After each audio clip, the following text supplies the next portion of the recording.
Hagar, noong kapanahunan nila Abraham ay ang tawag niya sa Diyos na nakita niya ay ito nga, Diyos na nakakakita. God, imagine mga kaibigan, no, ang sabi niya dito, sa word na ito, ang tawag niya sa Diyos ay Diyos na nakakakita.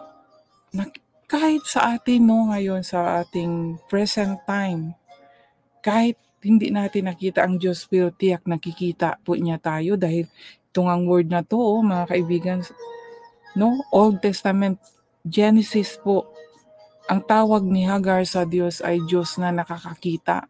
So, sa atin din ngayon, mga kaibigan, nakikita tayo anong ginagawa natin.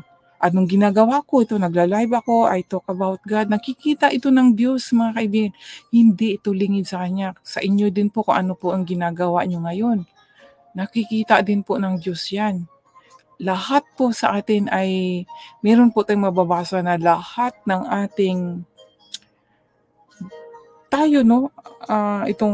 Ito as human, alam na alam ng Diyos. Nakikita niya kung ano yung ating pag-iisip, ano yung ating nasa puso.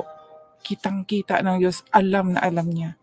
Kaya dito sa word na ito, ang tawag ni Hagar ay Diyos na nakakakita. Hindi lang ito nakakakita physically, but inside us also, in our inner self. Nakikita ng Diyos. Alam na alam ng Diyos. Kaya nga bold nga tayo sa Kanya, mga kaibigan eh. No, bold tayo sa Kanya kahit hindi pa tayo mag-confess. Alam na alam ng Diyos ang ginawa nating kasalanan. Ang gusto lang ng Diyos is to surrender, magpakumbaba sa Kanya, confess our sins.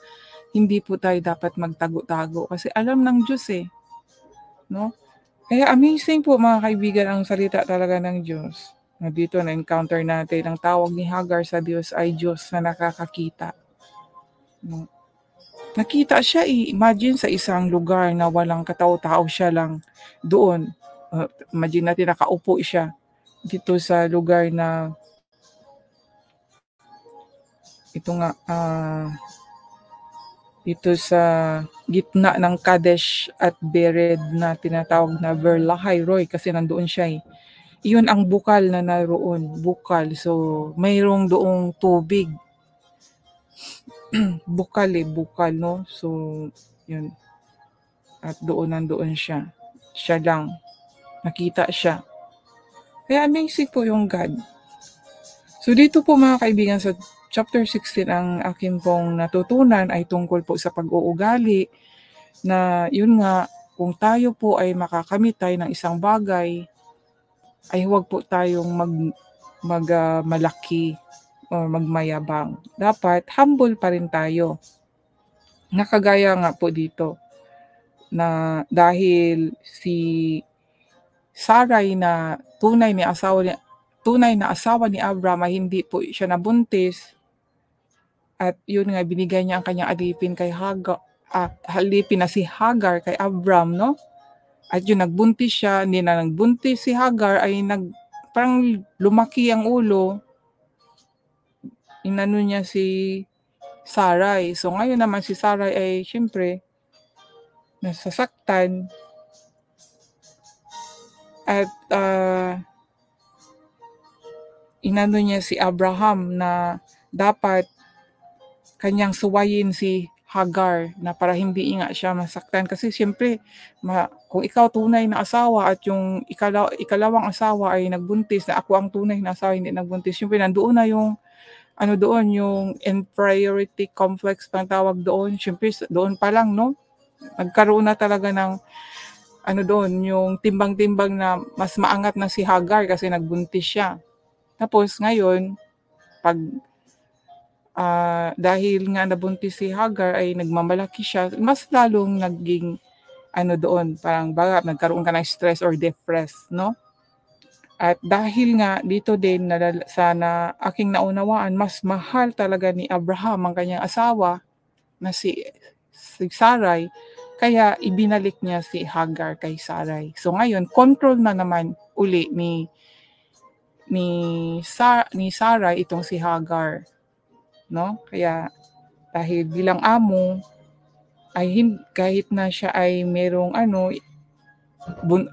magiging anak kay Abraham, wala pa rin siyang wala pa rin siyang power para kanyang